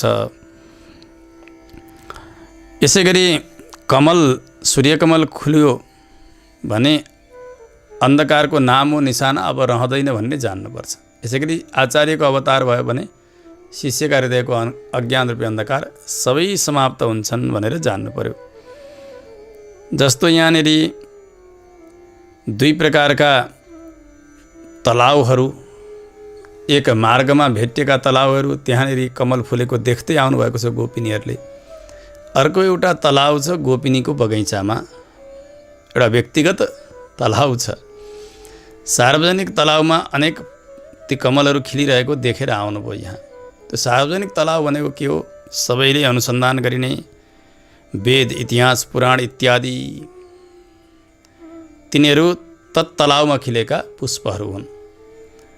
अनि ती गोपिनीका बाटिकाभित्र भएको व्यक्तिगत तलाउमा खिलेको त्यो कमल पुष्प भनेको मन्त्र, मन्त्रार्थ, दिव्य प्रबन्ध इत्यादि रहस्य ग्रन्थहरू हुन्। आचार्यले आफ्नो वाग वैदुष्यद्वारा, वाग वैभवद्वारा इतिहास, पुराण, धर्मशास्त्र, वेद इत्यादिको पनि अर्थ प्रकाश गरिदिबक्सन्छ र समय विशेषमा रहस्य ग्रन्थहरूको पनि अर्थ प्रकाश गरिबक्सन्छ भन्ने सङ्केत गर्नका निमित्तै यहाँनिर यो तलाउमा खिलेका पुष्पहरूको सङ्केत गर्नुभएको जान्नुपर्छ। काषायाम्बरधारिण इत्यादिना उपस्थितानां शिष्याणां वैभवम् उच्यते। काषाय वस्त्र धारण गर्ने त्यस्ता सन्यासीहरू मन्दिर खोल्नका निमित्त त्यो चाबीको जुत्तो लिएर चाबी बजाउँदै बजाउँदै जाँदै हुनुहुन्छ भन्ने जो विशेषण बताउनु भएको थियो, यसबाट शिष्यहरूको वैभवलाई यहाँ बताइरहनु भएको छ। काषायाम्बरधारीको हुन्छन्, वैरागीहरू हुन्छन्, सन्यासी हुन्छन्। जो विरक्त हुन्छन् उनीहरूले त्यो गेरु वस्त्र लगाउँछन्। यो हामीले जानेकै छौँ, शास्त्रसम्मत कुरा हो। अनि सेता दाँत भएका भनेर बताइएको थियो। त्यो दाँतकै चर्चा चाहिँ किन गरिरहनु भएको छ नि भन्दा एको मुक्ता तपत्र इत्यादि श्लोकमा श्री गुणरत्न कोशमा पराशर भट्टर स्वामीजीले भन्नुहुन्छ, यत्तस्मै तिष्ठतेन्यः कृपणमशरणो दर्शयन् दन्तपङ्क्ति। सामान्य जो संसारका मालिक भएका राजा रजौटाहरू छन्, धनिकहरू छन्, उनका अघिल्तिर गएर ज्ञानीहरूले आफ्ना यी दाँतका पङ्क्तिहरूलाई देखाउनुहुन्न। गिचिक्क गरेर मलाई दिनु, मलाई दिनु, मलाई दिनु भनेर भन्नुहुन्न ज्ञानीहरू। बरु अनेक प्रकारको कष्टहरू जीवनमा सहनुहुन्छ, तर माग्नु सबैभन्दा निहीन वृत्ति हो। त्यसमा पनि सम्पत्तिका निमित्त ज्ञानको व्यापार गर्नु यो सबैभन्दा अत्यन्त नीच वृत्ति भनेर बताइएको छ। त्यसकारणले यस्ता नमाग्नेका दाँत सफा दाँत। अब त्यो माग्नेका दाँतलाई भनिन्छ नि 2 पैसाका दाँत देखाएर भनेर, ती एकदमै निन्दित दाँत, फोहोरी दाँत भनेर बताइएको हो। त्यसकारणले यहाँ सेता दाँत भनेको कसैका अघिल्तिर गएर नझुक्ने, माग्नका लागि। श्री वेदान्त सिंह स्वामीजीको जीवन चरित्रमा पनि यस्तो प्रसङ्ग आउँछ। स्वामीजी यद्यपि संसारका सम्पत्तिले रहित हुनुहुन्थ्यो, कष्ट थियो गृहस्थाश्रम चलाउनका निमित्त। त्यसबेलाका राजा अनि राजाका मन्त्री बनेका ठुला ठुला पण्डितहरू थिए, अद्वैत विद्वानहरू थिए। वेदान्त सिंह स्वामीजीको त्यो वाग वैदुष्यलाई देखेर, विद्वत्तालाई देखेर उनलाई पनि आफ्नो बनाउन पाएदेखि आफ्नो मत संसारभरि एक छत्र हुन्थ्यो होला भन्ने यस्तो विचार र यस्तो मन्त्रणा ती मन्त्रीहरूले राजालाई गर्छन्। वेदान्त सिंह स्वामीजीको जतिखेर अवतार भयो त्यसबेला उहाँको त्यो वैदुष्यले गर्दा सारा अरू वादहरू, अरू मतहरू सबै निष्प्रभाव प्राय भइसकेका थिए। कुनै प्रभाव थिएन तिनीहरूको। त्यसकारणले लोभ देखाए, तपाईँलाई मन्त्री बनाइदिन्छौँ, आउनुहोस् भनेर उहाँले भन्नुभयो।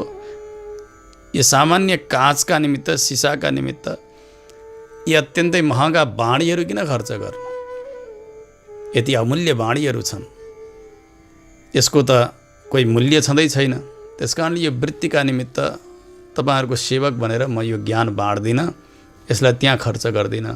उत्तर दिनुभयो पत्रै पत्रमा उहाँले, काचा यनीचम कमनीय वाचा मोचा फलस्वाद मुचा न याचे। मलाई केही चाहिएको छैन, यस्तो निश्चय गर्नुभयो र उहाँ डगमगाउनु भएन। हो यस्ता आचार्यहरू जसले ब्रह्माजीको ऐश्वर्यलाई पनि तृण समान मान्नुभएको छ। रामानुज स्वामीजीको तनयनमै गाइन्छ नि, यो नित्यमच्युत पदाम्बुज युग्म रुक्म व्यामोहतः तदितराणी तृणाय मेने। भगवानका चरणरूपी सम्पत्तिदेखि अतिरिक्त सबै संसारका वैभवहरूलाई उहाँले एक झार जस्तो मान्नुभएको छ। यहाँसम्म कि ब्रह्मपदलाई पनि। त्यस्ता आचार्यहरू यस्ता कुनै प्रकारका ऐश्वर्यहरू स्वप्नमा देवताहरू आएर तिमीलाई देवलोकको ऐश्वर्य दिन्छु भने पनि नचाहने, भगवानका चरणको नित्य निरन्तर उपासना सेवादेखि अतिरिक्त अरू केही चिज नचाहने यस्ता महापुरुषहरूलाई नै यहाँ सेता दाँत भएका भनेर त्यस्ता त्यागीहरूलाई बताउनु भएको हो। तापसा, ती तपस्वी छन् भनेर पनि बताइयो। कस्तो तपस्या हो भने यस्तो तपस्या, न्यास विद्या रूपी तपस्या। न्यास विद्या भनेको शरणागति। 32 प्रकारका ब्रह्म विद्याहरू उपनिषदमा प्रतिपादित छन्। त्यसमध्ये एक मुख्य विद्या छ न्यास विद्या। तस्मान्न्यासमयेषां तपसाम अतिरिक्तमाहुः। तपस्या भन्नु नै न्यास विद्या। यो आत्माको भार भगवानलाई समर्पण गर्नु, ओ मिति आत्मानम युञ्जीत, भगवानका साथमा जोडिनु। यसरी उपनिषदले बताए अनुसार न्यास विद्या नै विलक्षण तपस्याका रूपले जान्नुपर्छ। यहाँनिर जो शरणागत हुनुहुन्छ, भगवानका प्रपन्न हुनुहुन्छ, त्यस्ता ज्ञानीहरू जो त्यागी हुनुहुन्छ, संसारको फलको कामना छैन, कुनै लोकको कामना छैन, उहाँहरूलाई नै तपस्वी र सेता दाँत भएका भनेर हामीले जान्न पर्यो। आफ्ना आफ्ना देवालय उद्घाटन गर्नका निमित्त त्यो चाबी लिएर जाँदै हुनुहुन्छ। यसबाट के जान्नु पर्यो भने जन्म जन्मान्तरको पुण्य एकट्ठा भइसकेपछि मात्रै व्यक्तिको अर्चावतार भगवानमा निष्ठा बढेर जान्छ। अर्चावतार भनेको श्री विग्रहमा भगवानलाई प्रतिष्ठा गरिएको हुन्छ अथवा स्वयं प्रकट हुनुभएका सालग्राम इत्यादि। त्यस्ता दिव्य देशका अथवा देवालयमा प्रतिष्ठित श्री विग्रहहरू, उहाँमा प्रेम बन्नका निमित्त जन्म जन्मान्तरको पुण्य चाहिन्छ। एक जन्मकाले पुग्दैन, अन्यथा उसलाई त्यहाँ शिला बुद्धि नै आउँछ, धातु बुद्धि नै आउँछ, अशक्त, केही नजान्ने, केही नगर्ने, पत्थर इत्यादि भाव नै बनेको हुन्छ। यहाँनिर बताउँदै हुनुहुन्छ आफ्ना आफ्ना देवालय उद्घाटन गर्नका निमित्त भन्नाले अर्चावतारमा उहाँहरूको निष्ठा हुन्छ। त्यस्ता सन्यासीहरूको भगवानलाई समयमा उठाउने, समयमा भोग लगाउने, सेवा गर्ने, त्यो सेवाकाल कतिखेर हो इत्यादि सबै कुराको यथोचित प्रबन्ध मिलाउनु भएको हुन्छ। उहाँहरूमा भगवान अर्चाप्रति अत्यधिक प्रेम भनेको हुन्छ। यही नै यहाँ देखाउन खोज्नु भएको हो। अनि शङ्खचक्रधारी भगवान, उहाँको हामीले कीर्तन गर्नेछौँ आऊ भनेर बाहिरका गोपिनीहरूले बताउनु भएको थियो। शङ्खचक्रधारी पनि भगवान जसरी हुनुहुन्छ त्यसै गरी आचार्य पनि हुनुहुन्छ। किनभने शिष्यलाई भगवत समाश्रित गराइदिनका निमित्त शङ्ख र चक्र प्रदान गर्ने काम आचार्यले गर्नुहुन्छ। संस्कार विशेष संस्करणाय सुदर्शन पाञ्चजन्यशालित्वम उक्तम भवति गुरुवरे। भगवानका आयुधद्वारा चिन्हित गराएर भगवानको बनाइदिनुहुन्छ चेतनलाई। त्यसकारणले उहाँहरूले पनि शङ्खचक्र लिनुभएको हुन्छ। शङ्खचक्रधारी आचार्य हुनुहुन्छ। अथवा त्यस्ता शङ्खचक्रधारी त्यस्ता महाभागवतहरूलाई यहाँ बुझ्नुपर्छ जसले बाहुमूलमा शङ्खचक्र धारण गरिबक्सेको छ विधिसँग।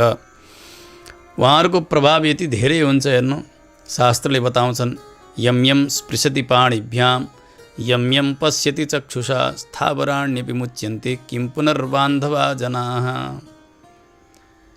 त्यस्ता महाभागवतहरू, त्यस्ता वैष्णवजनहरूले जसलाई आफ्ना हातले स्पर्श गरिदिनुहुन्छ उनीहरूको मोक्ष हुन्छ, उनीहरूको गति हुन्छ। जसलाई हेरिदिनुहुन्छ उहाँहरूले उनीहरूको पनि कल्याण हुन्छ। स्थावरहरूको त मोक्ष हुन्छ भने उनीहरूको त गति बन्छ भने मनुष्यको त के कुरा भयो र। त्यसकारणले वैष्णवजनका साथमा सङ्गत बनाउनुपर्छ जीवनमा। उहाँहरूका कृपाले हाम्रो उद्धार हुन्छ। यस्ता वैष्णवजनको महत्त्वलाई यहाँ प्रकाश पारिरहनु भएको छ। यसै गरी पङ्कज लोचन हुनुहुन्छ भगवान् भनेर बताइयो। आचार्य पनि त्यस्तै हुनुहुन्छ। शास्त्रले बताउँछन् नह्यम मयानि तीर्थानि न देवा मृत्शिलामयाः ते पुनन्तिरुकालेन दर्शनात् एव साधवः। अघि पनि बताइयो जलमय तीर्थमा गएर धेरै पटक स्नान गर्दा मात्रै व्यक्तिको अपराध नाश हुँदै जान्छ। देवताहरू मृत्तिकाका मूर्तिमा अथवा शिला मूर्तिमा बस्नुभएको छ। धेरै पटक सेवा गर्नाले दर्शन गर्नाले बिस्तारै बिस्तारै पाप नाश हुन्छ। तर सन्तजनहरूको दर्शन मात्र गर्न सक्यो जीवनमा भने उहाँहरूको दृष्टि मात्र पर्यो भने हाम्रा अनन्त पाप राशिहरू समाप्त हुन्छन्। पुण्डरीकाक्ष सबैलाई हेर्दा पवित्र गराइदिने त्यस्ता पावन नयन भएका पावन दृष्टि भएका भन्ने यो अर्थ हो। त्यसैले यमुनाचार्य स्वामीजीले पनि यही कामना गर्नुभयो। अरू केही चाहिएन प्रभु। महात्मभिर माम अवलोक्यताम नय क्षणे पिते यद विरहोति दुस्सह। प्रभु हजुरलाई जुन भक्त एकछिन पनि नछुटुन् भन्ने लाग्छ र जुन भागवतलाई हजुरको विरह एकछिनको विरह पनि असह्य बन्दछ। हो यस्ता महाभागवतका अघिल्तिर उहाँको दृष्टि पर्ने गरी त्यस्ता महापुरुषहरूको दृष्टि पर्ने गरी मलाई कुनै योनिमा जन्म दिए पनि हुन्छ। मलाई कीट पतङ्ग जानवर अरू कुनै योनिमा जन्म दिए पनि हुन्छ। मलाई मोक्ष पनि चाहिएको छैन। तर त्यस्ता महाभागवतहरूको दृष्टि पर्ने ठाउँमा अवश्य मलाई जन्म दिइबक्सियोस्। महापुरुषहरूले कामना गर्ने यही नै हो। उहाँहरूको दृष्टि पर्यो भने त्यस्ता सन्तपुरुषहरूको दृष्टि पर्यो भने अवश्य पनि जीवनमा कल्याण हुन्छ। भगवान् पङ्कज विलोचन हुनुहुन्छ, कमल नयन हुनुहुन्छ। यसबाट अर्को पनि एउटा रहस्यलाई यहाँ उद्घाटन गर्न खोज्नु भएको छ श्री गोदादेवीले। श्री भाष्यकार रामानुज स्वामीजी वेदान्तको अध्ययन गर्दै हुनुहुन्थ्यो यादव प्रकाशजीसँग। त्यसबेला यादव प्रकाशले कप्याश्रुतिको अर्थ गर्न प्रारम्भ गर्नुहुन्छ। रामानुज स्वामीजी चरण दबाउँदै हुनुहुन्छ, उहाँको गुरुको सेवा गर्दै हुनुहुन्छ। त्यसबेला उहाँले भन्नुभयो तस्य यथा कप्यासम पुण्डरीकमेवावक्षिणी। भगवानका नेत्र बाँदरको पृष्ठभाग जसरी रातो हुन्छ हो त्यस्तै छन् भनेर यस्तो अर्थ गरिदिनु भयो गुरुले। रामानुज स्वामीजीलाई त असह्य भयो यो अर्थ। भगवानको नेत्रको उपमा बाँदरको पृष्ठभाग, यो कसरी हुन सक्छ? शेषजीको अवतार आफूलाई सम्हाल्दै हुनुहुन्थ्यो, सम्हाली नसकेपछि आँखाबाट आँसुका धारा बग्न लागे। ताता ताता आँसुका थोपाहरू परेपछि यादव प्रकाशजी बिउजिनुभयो। भन्नुभयो रामानुज के भयो? रामानुज स्वामीजीले हात जोडेर भन्नुभयो गुरुदेव मलाई असह्य भयो यो। मेरा प्रभुका नेत्रको उपमा बाँदरको पृष्ठभाग कसरी हुन सक्छ? त्यसो भए गर तिमी यसको अर्थ कसरी गर्छौ? रामानुज स्वामीजीले भन्नुभयो त्यो गहिरो तलाउमा सुपुष्ट नाल भएको त्यो कमल, त्यो कमलका माथि पुष्प फक्रिरहेको छ। हो त्यस्ता कमल पुष्प जस्ता फक्रिएका लाल लाल नयन भएका मेरा भगवानका आँखा, यसरी प्रतिपादन गर्नुभएको। त्यसकारणले त्यो ऐतिह्यलाई सङ्केत गर्नका निमित्त पनि गोदादेवी पहिल्यै यहाँनिर बताइरहनु भएको छ। भगवान् पङ्कज विलोचन हुनुहुन्छ, कमल नयन हुनुहुन्छ, कमल जस्ता भगवानका आँखा छन्। भगवानका हात, चरण, नयन सबै सुन्दर र पवित्र छन्। यसै गरी आचार्यका पनि दृष्टि, उहाँका चरण सबै नै पवित्र छन् भन्ने यो वैभवलाई यस गाथाद्वारा प्रकाशित गर्नुभयो। यसको अझै भित्र जाँदा पूर्वाचार्यहरूले आजको गाथाद्वारा श्री योगी वाहन स्वामीजीको उत्थापनलाई मान्नुभएको छ।